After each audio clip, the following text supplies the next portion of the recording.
ನನ್ನ ವಿಡಿಯೋಗೆ ಮೊದಲ ಬಾರಿಗೆ ಬಂದಿದ್ದೀರಾ, ಹಾಗಿದ್ರೆ ತಪ್ಪದೆ ಒಂದು ಸಬ್ಸ್ಕ್ರೈಬ್ ಜೊತೆಗೆ ಆಗಿ ಒಂದು ಲೈಕ್ ಮಾಡಿ ಅಂತ ಹೇಳ್ತಾ, ಇನ್ನಷ್ಟು ಫ್ರೀ ಇದ್ದರೆ ಜಸ್ಟ್ ಒಂದು ಕಮೆಂಟ್ ಮಾಡಿ.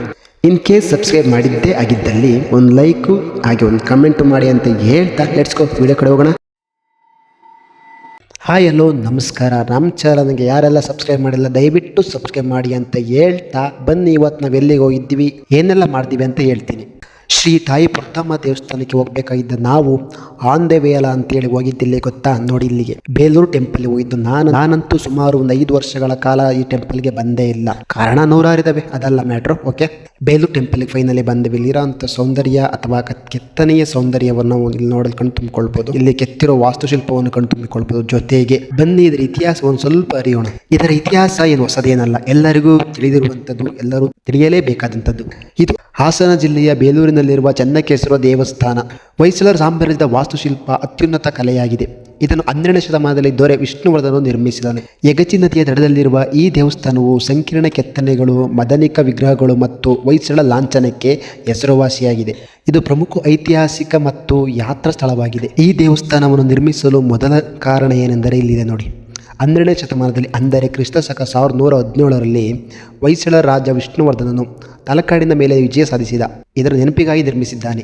ಇದು ಇಂದಿನ ಕಾಲಕ್ಕೆ ಒಂದು ಸ್ಫೂರ್ತಿಯಾಗಿದೆ, ಜೊತೆಗೆ ಕಣ್ತುಂಬಿಕೊಳ್ಳುವ ಒಂದು ಪ್ರಯಾಣಿಕ ತಾಣವಾಗಿದೆ. ಮುಖ್ಯವಾಗಿ ಇದನ್ನು ನಾವು ಏನು ಗಮನಿಸಬಹುದು ಎಂದರೆ ದೇವಾಲಯದ ಗೋಡೆಗಳ ಮೇಲಿನ ಸೂಕ್ಷ್ಮ ಕೆತ್ತನೆಗಳು, ಮದನಿಕ ವಿಗ್ರಹಗಳು, ನೃತ್ಯ ಭಂಗಿಯ ಶಿಲ್ಪಗಳು ಮತ್ತು ಗೋಪುರದ ಮೇಲಿರುವ ಹೊಯ್ಸಳ ಲಾಂಛನ ಇವು ಸಹ ನಮ್ಮನ್ನು ಅತ್ಯಾಕರ್ಷಕವಾಗಿ ನಮ್ಮನ್ನು ಸೆಳೆಯುತ್ತವೆ. ಜೊತೆಗೆ ಇಲ್ಲಿನ ಪ್ರಧಾನವಾದ ದೇವರು ಯಾವುದೆಂದರೆ ಚೆನ್ನಕೇಶವ, ಅಂದರೆ ವಿಷ್ಣು. ಇದನ್ನು ನಾವು ಒಂದು ಡ್ರೋನ್ ಕ್ಯಾಮ್ರಾದ ಮೂಲಕ ದೇವಸ್ಥಾನದ ವಿಸ್ತೀರ್ಣವನ್ನು ನೋಡ್ತೀವಿ ಎಂದರೆ ಇದು ನಕ್ಷತ್ರಾಕಾರದಲ್ಲಿದೆ. ಇದು 1 ವರ್ಷ, 2 ವರ್ಷ, 3 ವರ್ಷಗಳಲ್ಲಿ ಪೂರ್ಣಗೊಂಡಿರುವ ದೇವಸ್ಥಾನವಲ್ಲ, ಬದಲಿಗೆ 103 ವರ್ಷಗಳು ಹಿಡಿದಿದೆ ಎಂದು ನಂಬಲಾಗಿದೆ. ದೇವಾಲಯದ ಎದುರುಗಡೆ ಪ್ರವೇಶ ದ್ವಾರದಲ್ಲಿ ಭವ್ಯವಾದ ಗೋಪುರ ಮತ್ತು ವಿಷ್ಣುವಿನ ವಾಹನವಾದ ಗರುಡನ ಭವ್ಯ ಶಿಲ್ಪವಿದೆ. ಅದು ಭಕ್ತಿಯಿಂದ ಕೈ ಜೋಡಿಸಿರುವಂತೆ ಕಾಣುತ್ತದೆ. ದೇವಾಲಯವು ವೇದಿಕೆಯ ಮೇಲೆ ನಿಂತಿದೆ ಮತ್ತು ಅದರ ಹೊರಗೋಡೆಯಲ್ಲಿ ಪುರಾಣ ಹಾಗೂ ಮಹಾಕಾವ್ಯಗಳನ್ನು ಚಿತ್ರಿಸುವ ಅಂದವಾದ ಕೆತ್ತನೆಗಳು ಎಲ್ಲ ಪರಿಪೂರ್ಣವಾಗಿ ಕೆತ್ತಲ್ಪಟ್ಟಿವೆ.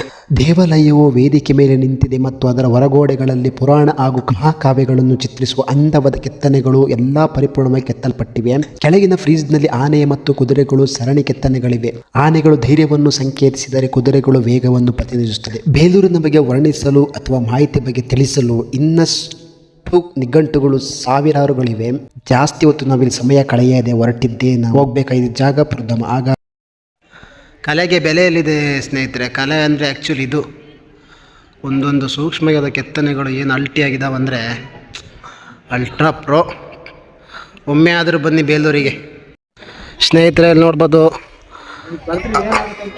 ಕಂಬಗಳೆಲ್ಲ ಇಲ್ಲಿದ್ದಾವೆ ಸಾಲಾಗಿ. ಬಟ್ ಇಲ್ಲಿ ಅನಾವಶ್ಯಕವಾಗಿ ಏನನ್ನ ಬರೆದಿದ್ದಾರೆ. ಬರ್ದಿ ಕಂಬಗಳೆಲ್ಲ ಹಾಳಾಗಿದ್ದಾವೆ ಸ್ನೇಹಿತರೆ. ಆಲ್ರೆಡಿ ಶಿಲ್ಪಿದೆಲ್ಲ ಕೆತ್ತಿದ್ದಾರೆ. ಈ ಕೆತ್ತನೆಗಿಂತ ಇಲ್ಲಿ ಆಲ್ರೆಡಿ ಕೆತ್ತಿರೋದು ಎಂತ ಕೆತ್ತಿದ್ದಾರೆ ಅಂದರೆ ಈ ಥರ ಎಲ್ಲ ಕೆತ್ಬಿಟ್ಟು ಕಂಬಗಳನ್ನೆಲ್ಲ ಹಾಳು ಮಾಡಿಟ್ಟಿದ್ದಾರೆ. ದಯವಿಟ್ಟು ಬೇಲೂರಿಗೆ ಬಂದವರು ಆ ಥರ ಮಾಡಬೇಡಿ. ಇದೊಂದು ಸಜೆಷನು, ರಿಕ್ವೆಸ್ಟ್ ಅಂದ್ಕೊಳ್ಳಿ ಸ್ನೇಹಿತರೆ. ನೋಡ್ಬೋದು ಬೃಹತ್ತಾದ ಕಂಬಗಳೆಲ್ಲ ಕೆತ್ತನೆ ಮಾಡಿದ್ದಾರೆ. ಕಂಬಗಳು ನೋಡಿದ್ರೆ ಮಾತ್ರ ಅಲ್ಟಿ. ನೋಡ್ಬೋದು ಹಳೆ ಕಾಲದ ನಾಗಪಂಚಮಿಯ ಕೆತ್ತನೆಗಳಲ್ಲಿ ಇಲ್ಲಿ ಸಾಲಾಗಿ ಇಟ್ಟಿದ್ದಾರೆ. ಯಾವಕ್ಕೂ ಪೂಜೆಗಳು ಸಲ್ಲಿಸ್ತಾ ಇಲ್ಲ.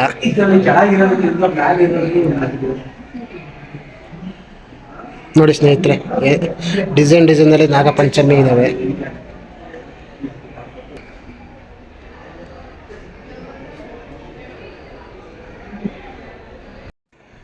ಕಂಬಗಳು ಮಾತ್ರ ಅಲ್ಟಿ ಫಿನಿಶಿಂಗ್. ಕಲೆಗಾರರಿಗೊಂದು ಅದ್ಭುತವಾದ ನಮನ ಇಲ್ಲಿಂದಲೇ. ಸ್ನೇಹಿತರೆ, ಲಕ್ಷ್ಮೀ ದೇವಸ್ಥಾನ ಆಯಿತು. ಲಕ್ಷ್ಮೀ ದೇವಸ್ಥಾನ ಇದು ಸ್ನೇಹಿತರೆ. ನೋಡ್ಬೋದು ಒಳಗಡೆ ಕ್ಯಾಮ್ರಾ ನೋಡಿಲ್ಲ. ಫೈನಲಿ ಸ್ನೇಹಿತರೆ ಫೋಟೋ ಎಲ್ಲ ತಗೊಂಡೋಯ್ತು. ಕೆತ್ತನೆಗಳಿಗೆಲ್ಲ ಒಂದು ದೊಡ್ಡ ಸಲಾಮ್ ಹೇಳ್ತಾ ಈಗ ಮನೆ ಕಡೆ ಓಡೋ ಪಯಣ. ನಿಮ್ಮ ಹಾಯ್ ಫ್ರೆಂಡ್ಸ್, ಬೇಲೂರ ಕೆತ್ತನೆ ಬಗ್ಗೆ ಒಂದೇ ಒಂದು ಲೈನಲ್ಲಿ ಹೇಳು. ಒಂದೇ ಒಂದು ಲೈನಲ್ಲಿ ಅಂದರೆ ಕಲೆಗೆ ಬೆಲೆ ಕಟ್ಟಕ್ಕೆ ಸಾಧ್ಯನೇ ಇಲ್ಲ ಅಂತ ಕೆತ್ತನೆ ಇದಾಗಿದೆ.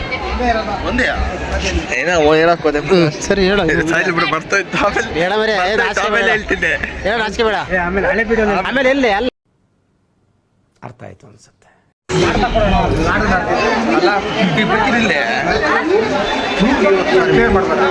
ಫೈನಲಿ ಸ್ನೇಹಿತರೆ, ಬೇಲೂರು ಶಿಲಾಬಾಲಿಕೆ ಕೆತ್ತನೆಯನ್ನು ನೋಡಿಕೊಂಡು ಈಗ ಮನೆ ಕಡೆ ಹೋಗ್ತಿದ್ದೀವಿ. ಕಲೆ ಮಾತ್ರ ಅಲ್ಟಿ.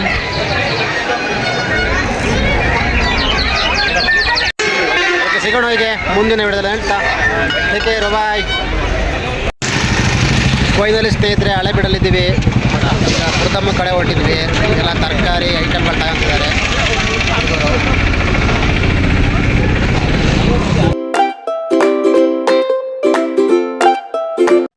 ಫೈನಲಿ ಸ್ನೇಹಿತರೆ, ಬೇಲೂರು ದೇವಸ್ಥಾನ ನೋಡ್ತೀವಿ.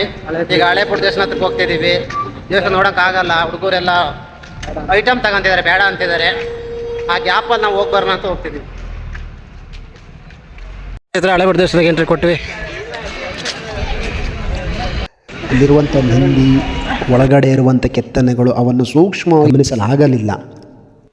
ಮೇಲ್ಭಾಗವನ್ನು ನೋಡಿಕೊಂಡು ಅಲ್ಲಿಂದ ಅರ್ಜೆಂಟಾಗಿ ವಿಡಿಯೋ ಮಾಡಿಕೊಂಡು ಹೊರಡಬೇಕಾಗಿದ್ದ ಜಾಗ ಯಾವುದು ಅಂದರೆ ಪುರಧಾಮಕ್ಕೆ. ಹಾಗಾಗಿ ಅಲ್ಲಿಗೆ ಹೋಗೋಣ ಅಂತೇಳಿ ಎಲ್ಲ ತಯಾರಿ ಆದ್ವಿ. ಎಲ್ಲರಿಗೂ ಗೊತ್ತಿರುವ ಹಾಗೆ ಹಳೇಬೀಡು ಕರ್ನಾಟಕದ ಹಾಸನ ಜಿಲ್ಲೆಯಲ್ಲಿರುವ 12ನೇ ಶತಮಾನದ ಐತಿಹಾಸಿಕ ಮತ್ತು ಪ್ರವಾಸಿ ತಾಣವಾಗಿದೆ. ಹೊಯ್ಸಳ ಸಾಮ್ರಾಜ್ಯದ ರಾಜಧಾನಿಯಾಗಿದ್ದ ಇದು ಹಿಂದೆ ದ್ವಾರ ಸಮುದ್ರ ಎನ್ನಲಾಗುತ್ತಿತ್ತು. ಅದ್ಭುತ ಶಿಲ್ಪಕಲೆ ಹೊಂದಿರುವ ಹೊಯ್ಸಳೇಶ್ವರ ಮತ್ತು ಕೇದಾರೇಶ್ವರ ದೇವಾಲಯಗಳಿಗೆ ಪ್ರಸಿದ್ಧವಾಗಿದೆ. ಸೋಫ್ ಸ್ಟೋನ್ನಲ್ಲಿ ಕೆತ್ತಲಾದ ಇಲ್ಲಿನ ದೇವಾಲಯಗಳು ರಾಮಾಯಣ, ಮಹಾಭಾರತ ಕಥೆಗಳು ಮತ್ತು ಯುನೆಸ್ಕೋ ವಿಶ್ವ ಪರಂಪರೆಯ ತಾಣಗಳಾಗಿವೆ. ಇದರಲ್ಲಿನ ಪ್ರಮುಖ ದೇವಾಲಯ ಹೊಯ್ಸಳೇಶ್ವರ ದೇವಸ್ಥಾನವು ಇಲ್ಲಿನ ಪ್ರಮುಖ ಆಕರ್ಷಣೆಯಾಗಿದೆ. ಇದನ್ನು ಮುಖ್ಯ ವಾಸ್ತುಶಿಲ್ಪ ಕೇತಮಲ ನಿರ್ಮಿಸಿದ್ದಾರೆ. ಶಿಲ್ಪಕಲೆ ಇದರ ಬಗ್ಗೆ ಹೇಳಬೇಕು ಅಂತಂದರೆ, ದೇವಸ್ಥಾನದ ಹೊರಗೋಡೆಗಳ ಮೇಲೆ ಆನೆಗಳು, ಸಿಂಹಗಳು ಮತ್ತು ಪೌರಾಣಿಕ ದೃಶ್ಯಗಳು, ಅತಿ ಸೂಕ್ಷ್ಮ ಕೆತ್ತನೆಗಳು ಕಾಣಬಹುದು. ಇದರಲ್ಲಿ ಆಕರ್ಷಣೀಯವಾಗಿದ್ದು ಯಾವುದೆಂದರೆ ಕೇದಾರೇಶ್ವರ ದೇವಸ್ಥಾನ, ಜೈನ ಬಸದಿಗಳು ಮತ್ತು ಪುರಾತತ್ವ ವಸ್ತು ಸಂಗ್ರಹಾಲಯಗಳು ಇಲ್ಲಿನ ಇತರ ಪ್ರಮುಖ ಸ್ಥಳಗಳಾಗಿವೆ. ಒಂದು ರೇಂಜ್ಗೆ ಈ ದೇವಸ್ಥಾನವನ್ನು ಕವರ್ ಮಾಡ್ಕೊಂಡು ಮತ್ತೆ ನಾವು ಆಡಬೇಕಾಗಿದ್ದ ಜಾಗ ಯಾವುದಂದ್ರೆ ಅದು ಪುರಧಾಮ. ಅಲ್ಲಿಗೆ ಹೋಗೋಣ ಅಂತೇಳಿ ಐಟಮ್ ಎಲ್ಲ ತಗೊಂಡು ಹೊರಟಿವಿ. ಫೈನಲಿ ಸ್ನೇಹಿತರೆ, ಹಳೇಬೀಡು ದೇವಸ್ಥಾನ ನೋಡ್ಕೊಂಡು ಈಗ ಮನೆ ಕಡೆ ಹೋಗ್ತಿದ್ವಿ. ಅಂದರೆ ಪುರಧಾಮ ದೇವಸ್ಥಾನಕ್ಕೆ ಹೋಗ್ತಿದ್ವಿ ಈಗ. ಬರ್ತಾಯಿದ್ದೀನಿ.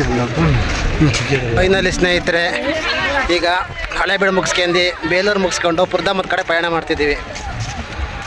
ಸ್ನೇಹಿತರೆ, ಹಳೇಬೀಡನ್ನ ಸಂಪೂರ್ಣವಾಗಿ ನಾವು ತೋರ್ಸೋಕ್ಕಾಗಲಿಲ್ಲ, ಯಾಕಂದರೆ ನಾವು ಅರ್ಜೆಂಟ್ ಇದ್ದೀವಿ. ಅರ್ಜೆಂಟಾಗಿ ನೋಡ್ಕೊಂಡು ಹೋಗ್ತಿದ್ದೀವಿ. ಸ್ನೇಹಿತರೆ, ಪಾತ್ರೆ, ಗ್ಯಾಸು, ನೀರು ಎಲ್ಲ ಗಾಡಿಗೆ ತುಂಬಿಸ್ತಿದ್ದೀವಿ ಪುರಧಾಮ ದೇವಸ್ಥಾನ ಹತ್ರ ಬಂದು. ಫೈನಲಿ ಸ್ನೇಹಿತರೆ, ಈಗ ಕುಕ್ಕಿಂಗ್ ಶುರುವಾಗುತ್ತೆ. ಕೆಲವೇ ಗಂಟೆಗಳಲ್ಲಿ ಪ್ಲೇಸ್ ಹೋಗ್ತಿದ್ದೀವಿ.